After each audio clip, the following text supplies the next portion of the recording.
Welcome back, Nuggets. This mother clucker's got some thoughts. Let's ruffle some feathers and get into the video. And hey, while the disclaimer's running, why don't you give me a like and subscribe? Okay, so today we are looking at Vlogmas days 18 and 19. And Amberlynn has all of a sudden started doing over 8-minute videos. Now you might think, oh, she's actually doing some extra stuff and we're going to see some real vlog content. Unfortunately, the extra time has really been just filled in with placekeeping nonsense, essentially. So I've gone in and edited out the parts that are just her rambling or just her showing her playing bingo for excessive amounts of time, and I've gotten it down to about 10 minutes for 2 vlogs, which is similar to what she was doing before. So without further ado, let's get into it. Day 18 looks like she's going to do the full 24. Let's go. Hey guys, welcome to another day of Vlogmas. So I'm gonna be flat out honest.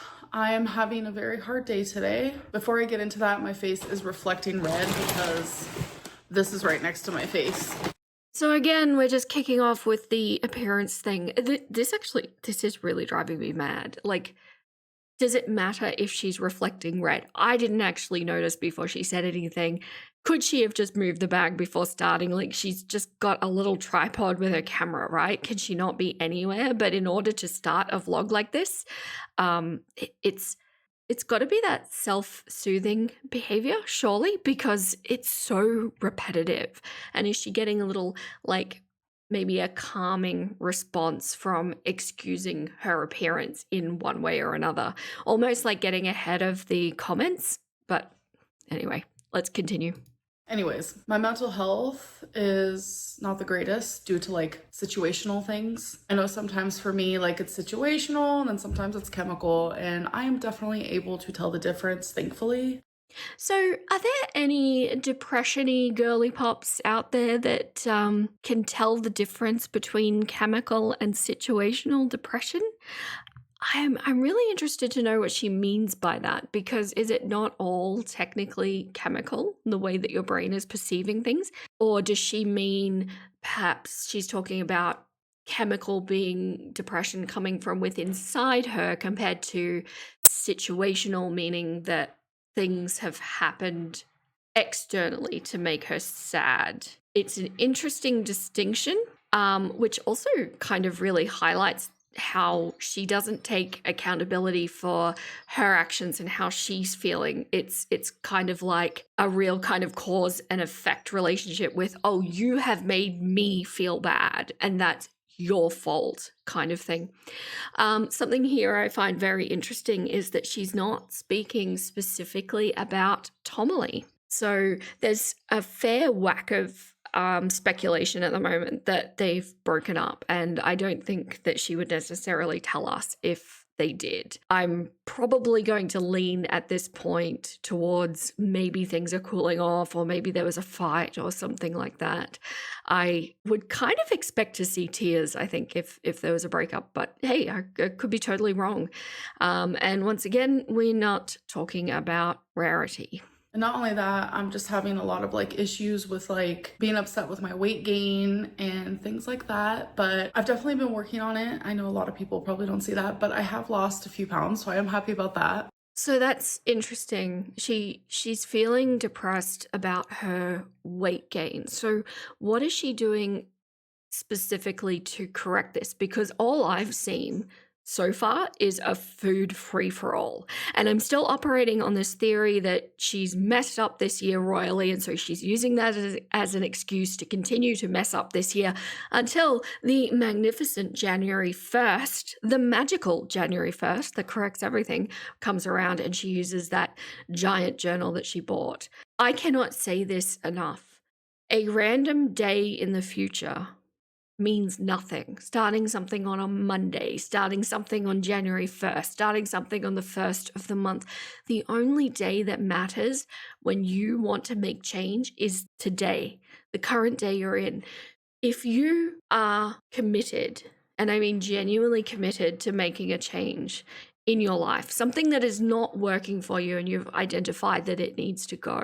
The commitment needs to be to do your best every single day. And the good news is all you need to worry about is the current day. So it doesn't matter what you did yesterday, it doesn't matter what you've got planned in the future, so long as you are attempting your best today, you will make movements towards where you want to be. But of course, when it comes to Amberlynn, the issue is she actually committed to making change? Because historically speaking, we're seeing that that's a big no. I very much just want to be a vlogging channel, someone who vlogs their life but happens to also talk about their weight loss or weight gain. Okay. I mean, at least she doesn't take herself too seriously.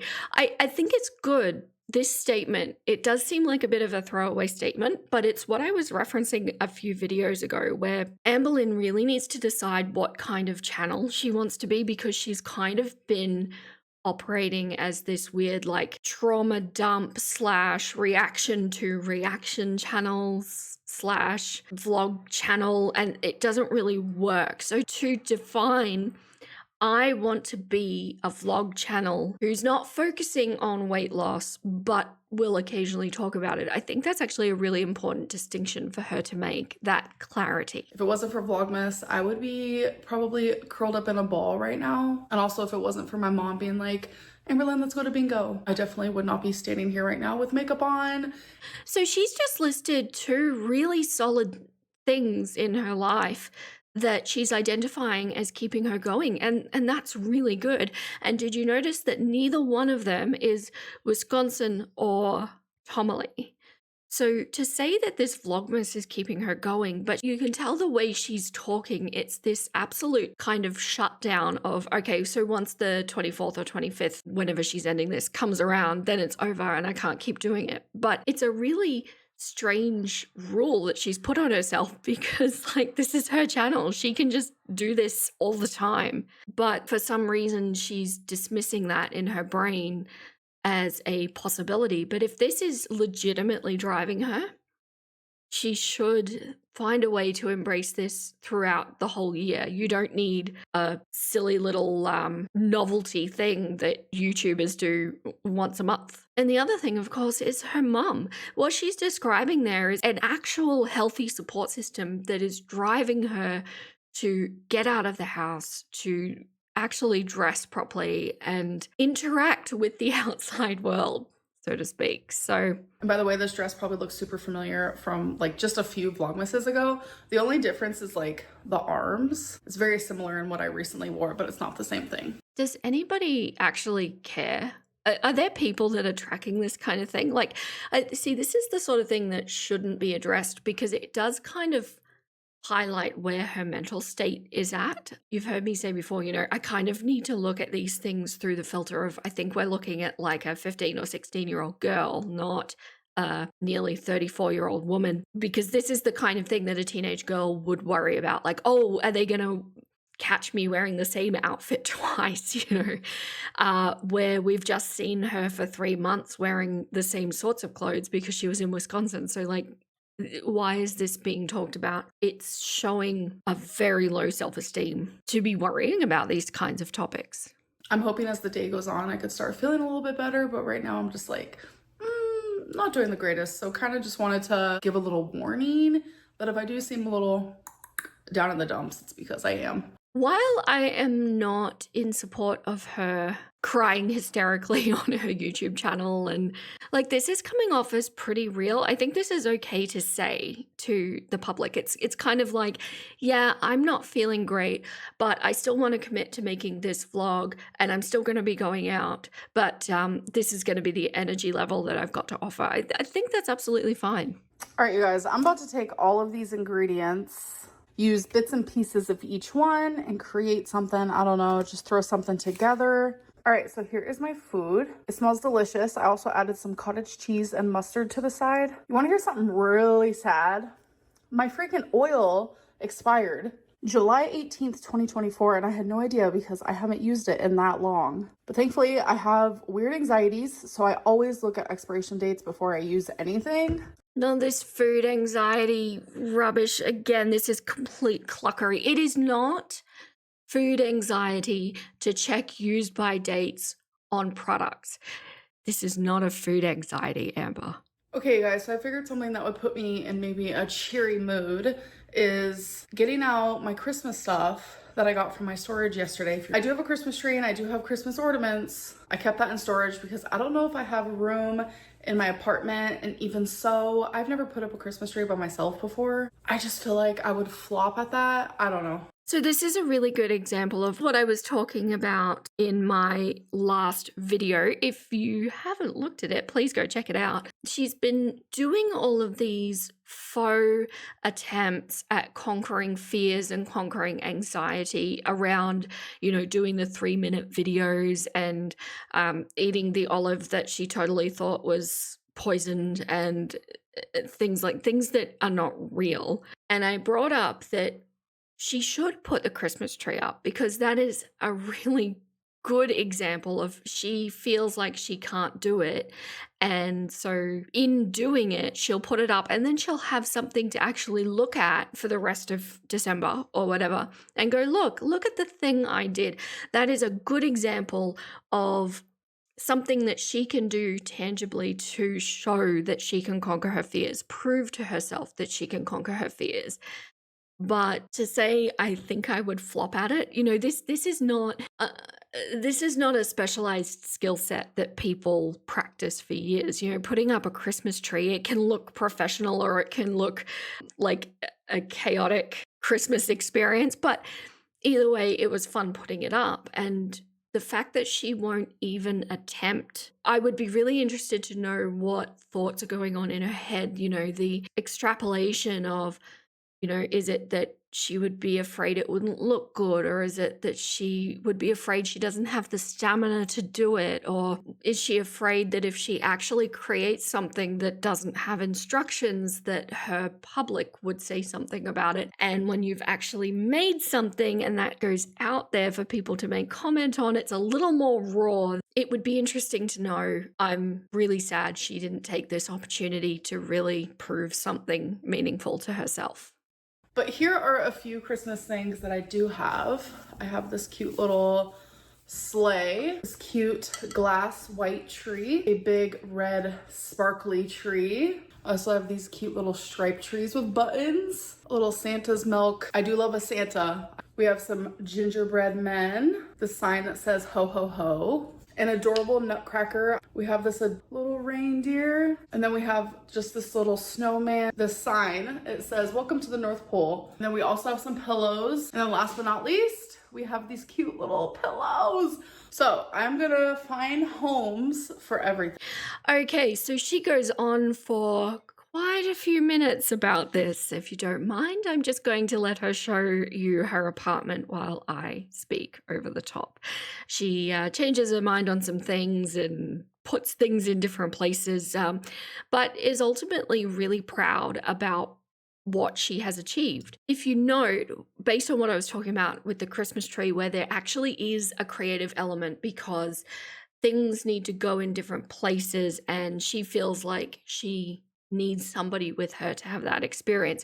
But then these items that she's placing around are just like sit on a surface kind of things. So there's not a huge amount of creativity other than moving them around the apartment. And she's used this to completely convince herself that she has achieved something, when in actual fact, she's used this to override and give herself an excuse to give in to the fear that is the Christmas tree. And I know that to a lot of people listening, the emphasis that I'm putting on this Christmas tree is a little disproportionate. It's like, I know a lot of people would look at this Christmas tree and go, well, so what? It's just a Christmas tree. We put them up every year. Yeah, but when you're talking about somebody who is so riddled with anxiety and so crippled by their various fears, this inconsequential thing can actually represent something much, much larger. And in Amber's case, I don't know, I think that might be a fear of actually putting herself out there on a real and creative level,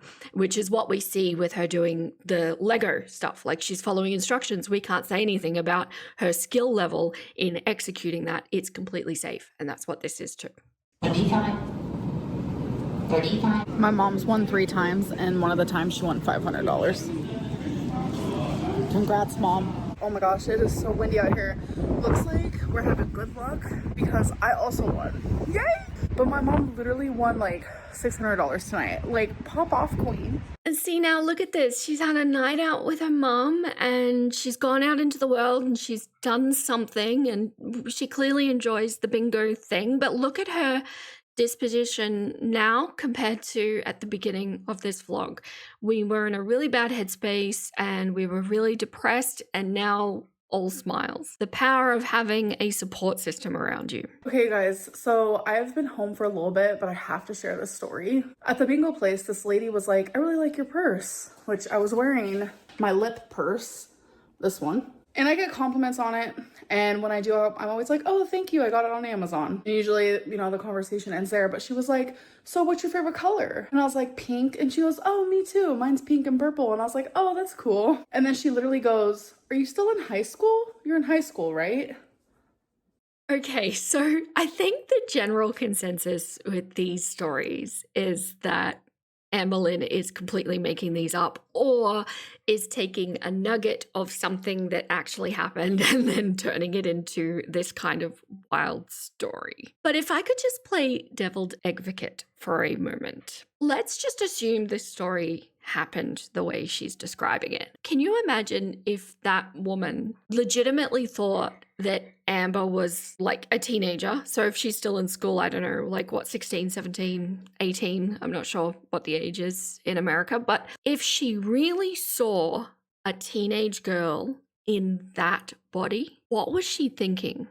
What was she processing in that moment? She's seeing this quote unquote teenage girl at bingo with her mum looking the way she does. I reckon that would have been a scenario of like, do I need to call Child Protective Services on this situation? Because that would be absolutely mind-blowing. The reality of the situation, though, is that I don't really think this happened.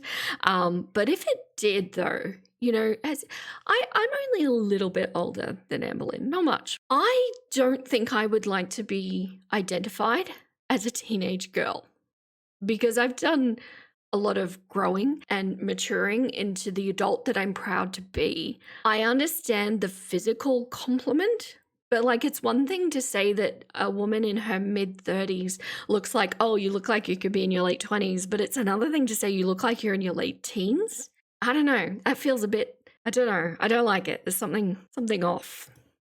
I was like, the heck? I was like, no, I'm literally 33 and I'm gonna be 34 like this month. And she was like, what? Your face, like you look like you're in high school or like early 20s.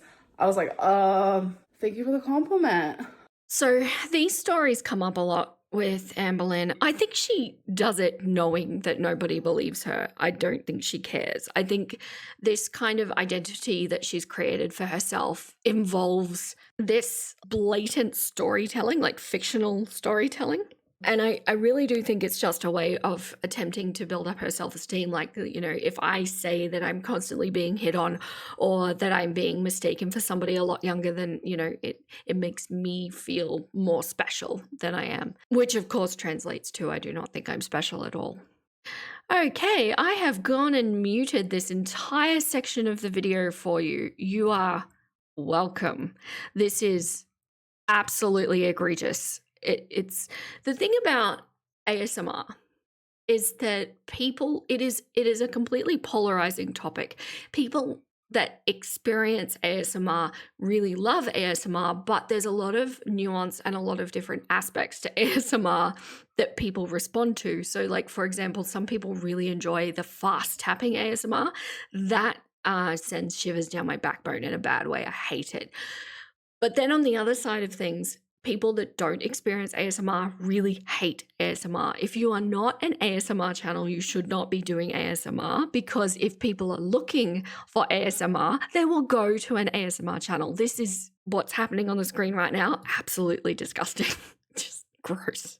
If you guys remember, I did order some Torrid and that came in today. Some of my mom's Christmas gifts have also came in the mail. I was gonna do these things tonight, but literally it's just so late. I really do appreciate you guys spending it with me. It means the world. I am quite saddened that I did not do Vlogmas last year, because I've done Vlogmas every single year I've been on YouTube, which has been 11 years now. And I should have just done it last year. Too bad that I didn't, but that's okay. Everything happens for a reason.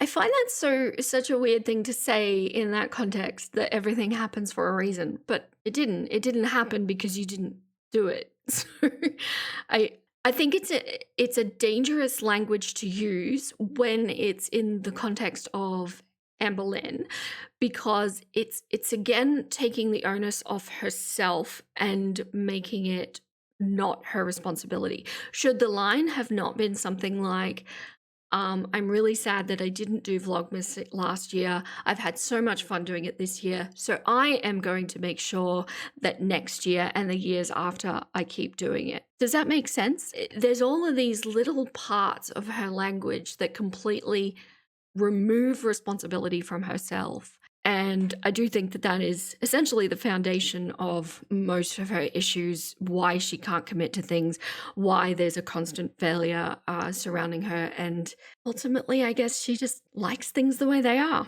Okay, so that's the end of Vlogmas Day 18. I think it's cool that we are actually seeing some more vlog-like activity. You know, we're seeing Mama Lynn involved, and there's some real kind of Christmas-like activity going on finally. So I think Emmeline is finally finding her groove. But like I said, she is aiming now for 8-minute plus videos, which give her those mid-roll ads, and there is a lot to be cut out. But anyway, let's move on to Vlogmas Day 19 and see what she's up to. Hello, hello. Welcome to a new Vlogmas. Now that I'm filming, I kind of want to put on a necklace, and I need to remember to put on my rings. I have been forgetting to wear my rings every single day, and I'm like, what the hell? Oh my God, I'm gonna wear the necklace that Tommy got me. I'll be right back. Okay, so again, think about it. 15 or 16-year-old girl, right? This is what it sounds like. And the nod to the necklace that Tommy got her, obviously, because she is aware that everybody's saying, oh, they're broken up. And why would she wear the necklace if they were broken up? You know, this is a way of addressing the audience without directly addressing the audience. All right, and it goes so good with this outfit. This is a real diamond necklace. How many times has she told us that this necklace is real diamond now? Does anybody care? A lot of people ask, like, why don't I wear real jewelry? And it's because I'm so afraid I'm gonna lose it. Okay, is anybody actually asking this? I need to know when she says this. People are asking.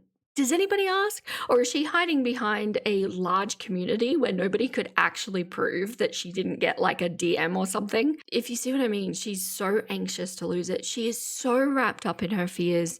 None of these are effectively being addressed. Like, I'm about to leave the house today. I'm about to go on like a little mother-daughter date with my mom. And like, I'm having so much anxieties that this is just gonna fall off my neck and I'm not gonna notice, and then I'm gonna, like, it's gonna be lost forever. She seems so sad talking about this. Are you guys picking up on that? Her eyes almost look a bit glassy. She'll lose it and it'll be lost forever. I feel like this is significant. I feel like this will come back in a few videos down the track.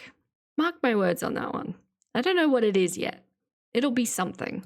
Okay, so the rest of my mom's gifts are being delivered today, and I really want to wrap them either today, tomorrow, or the next day.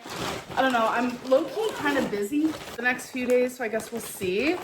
Low-key kind of busy for the next few days. Oh, I cannot wait to find out what that is. Do you think she'll vlog it? So when I go out today, I need to get a bigger gift bag. I need to get some Christmas, like, what is this stuff called? Tissue paper. Yes, tissue paper. Tissue paper. So our first stop is we're getting some Mexican food. Why are we at Mexican food? Weren't we losing weight? Weren't we losing a few pounds? Not Mexican food. Not with that, you're not. This place literally has the best chips and salsa ever. And then I got something I've never had before. It's like pork and potato. I don't know. How'd you like your food? I thought it was great. I love those tamales. And whatever the heck I got, it was delish. Delicious. And it was my idea to go eat first. I was hungry.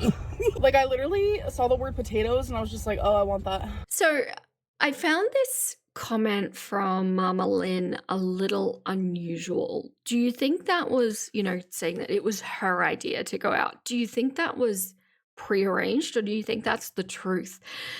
The reason I'm asking is because we are looking at a very obvious issue, and Amber herself has mentioned the very obvious issue. And on the one hand, do we have the mother here as a complete enabler? Why would you take your super morbidly obese daughter to one of the more calorie intensive restaurants? But on the other hand, it's difficult because we know that Mama Lynn was not around for a great deal of the teen years and early childhood. I'm not exactly sure when the foster situation came in. So on that side of the coin, is it a case where Mama Lynn is like, I want a relationship with my daughter. I want to make up for the time that we've lost. And I do not feel that I have the authority to make any comment on this because I do not want to upset something that I have been working so hard to, clean myself up and have. So I don't know. I would say that she's probably in a very difficult situation with Amber at the moment. And I think she probably knows, especially after the Wisconsin trip, that Amber could slip out of her life again at any point. And if the rumors were true and they did have a fight while she was in Wisconsin, maybe she's just placating Amber and is not in a position to be able to help her properly, which is, it's sad. It's a sad place to be because they're so cute together too. They seem to have so much chemistry, and I would like to think that's real. So we're getting our nails done, so we're gonna do a little before. Oh, they're gonna make fun of me because I painted myself and I'm blind. Mom, they're not gonna make fun of you. They love you. Mama Lynn. Hey, look, these are my nails and I ruined them, okay? You just needed like a couple more layers. I don't know, they're awful. All right, you guys, and here is the after. I think this is such a cute mother-daughter thing to do too on the mother-daughter date. But see what I mean? Even Amber's like building her mother's nails up, and it's a very cute dynamic. Low-key envious of this situation, not gonna lie. But regarding her choice of nails, all I'm going to say, if you know, you know. Maybe they have broken up, or maybe they're not going to be seeing each other for quite some time. All right, so we're at Dollar Tree. Oh, they have tons of gift bags. Yay. What is a 5-piece fat quarter? What is that? I don't know. Me? That is iconic, Emily. What is a 5-piece fat quarter mean? Oh dear. Anyone not in the know? That's a quilting thing. It's just squares of fabric, squares of very brightly colored fabric. That's all it is. All right, you guys. So remember when I recently placed a Torrid order? It's coming in 3 packages. So one package I got yesterday, the other package I'm supposed to get tomorrow, and the other package is still on its way. So let's open the first one. So in this one is just one item, and it's the boyfriend sweater. I'm gonna try it on without the buttons because that is exactly how I'll wear it. This is genuinely so freaking cozy. Wow, look at it. Let's be warm, folks. Okay, so I don't want to do too much commenting on the obvious. I feel like if you're watching this, you probably have eyes, you're seeing what I'm seeing. Is it just me though? I find this quite interesting. This does not scream Amberlynn style to me. She normally has a very defined fashion aesthetic that I don't think this actually fits. So it's very curious. I'm wondering actually if she bought it exclusively to further the narrative of the cold thing, which in turn explains why she's not going back to Tommy's.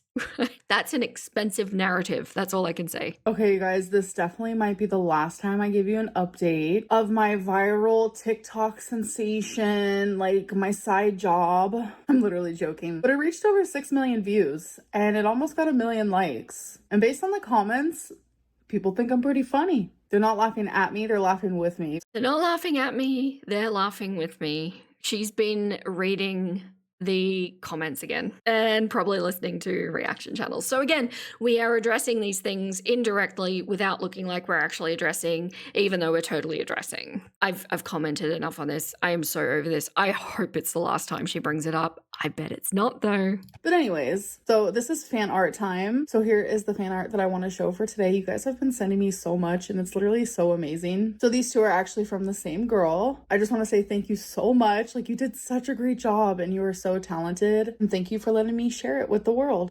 I actually really like this new segment she's put in. I think it's a really good way of interacting with her audience and also encouraging a really positive interaction with her audience. I think she should do more of this, and I think it's cool. The only thing I would like to see is that she actually credits the artist. I think that would be cool to see, unless they deliberately asked not to be credited. But yeah, I like it. That's why I keep it in. Hell yes, you guys. Another Vlogmas down. I have thoroughly been enjoying Vlogmas so much. Like, you guys have no idea. Like, I get to hang out with my friends every day for a job. Like, thank you. And I love you guys. And I appreciate you guys so much for the support. I hope that you guys are having an amazing December so far. And I'll see you guys in my next Vlogmas. Bye. This friends thing is popping up repeatedly lately. I don't know where it's come from. I do feel it has something to do with that TikTok post because it's only started since then. And I guess she's perceiving that all of those people are so supportive and maybe she's hoping to move them from TikTok to YouTube. And this is a way of like setting the tone that she's totally friends with her viewers. I'm really curious to see where this particular narrative goes because we know it's not true. We know that she gets ratioed on all of her videos, a hugely disproportionate amount of downvotes compared to upvotes. So yeah, my gut feeling is it's to do with the TikTok video, but you know. Okay, so day 19. Once again, really kind of solid vlog content. I know people get sick of the bingo thing and they get sick of the Amberlynn thing, but at least she's going out into the world. I think this, compared to what we were seeing at the beginning of December, is a huge leap ahead. And I can't help but notice that it coincided with her getting back home, getting back into her own environment, and getting back into contact with her mother. So it's looking positive. I think the worst thing that could happen from here for Amberlynn is that she does actually go back to Wisconsin. But I don't know, maybe they're broken up. We'll see. All right, that's all the clucks I have left to give today. Stay golden, my little nuggets, and I'll catch you next time. Hey! I'm gonna go watch another video.